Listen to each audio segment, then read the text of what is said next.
Ah, ça y est, vous êtes arrivé. Je vous attendais. Bonjour, aujourd'hui je vais vous parler du dispositif qui permet de financer à 100% les formations des salariés en chômage partiel. J'ai nommé le FNE.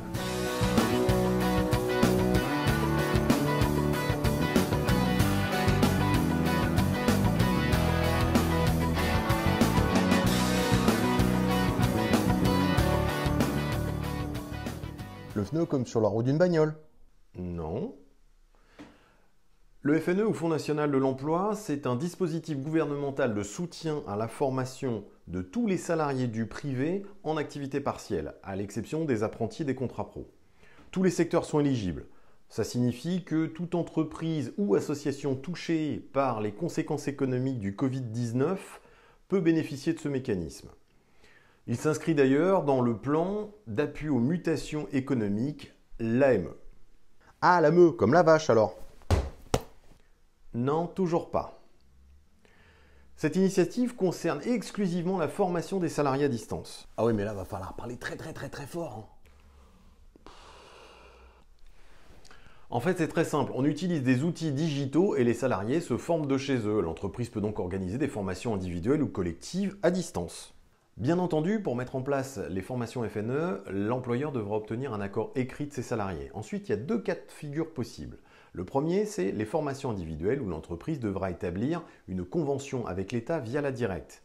Pour cela, il suffit de télécharger un modèle de convention et une demande de subvention au titre du FNE en vous rendant directement sur le site du ministère du Travail, dont l'adresse vient de s'afficher. Deuxième cas de figure, les formations collectives où il suffit de contractualiser cette offre avec les opérateurs de compétences, autrement appelés OPCO, dont les logos sont en train d'apparaître. C'est bien collectif, comme ça, en cas de crevaison, on a des pneus de rechange. Alors à ce stade, vous vous demandez peut-être quel type de formations sont concernées. Ah ben oui, et pas qu'un pneu. Arthur. Chut. Okay.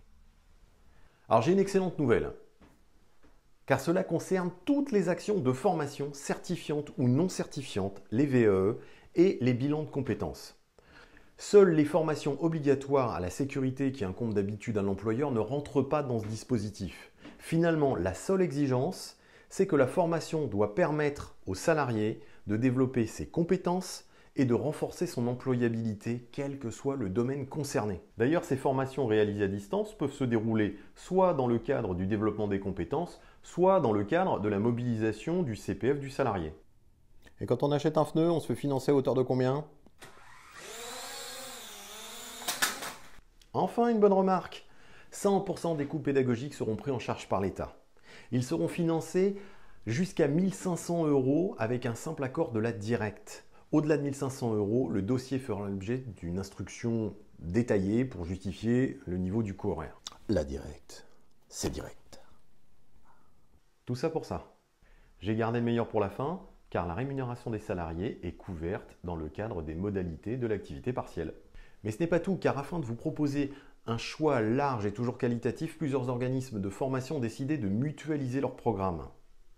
Au lieu d'agir en concurrent, nous avons choisi d'agir en partenaire. Décider d'œuvrer ensemble, c'est certainement un des bons enseignements de cette crise. Aussi, je vous invite à nous contacter aux coordonnées qui s'affichent ici.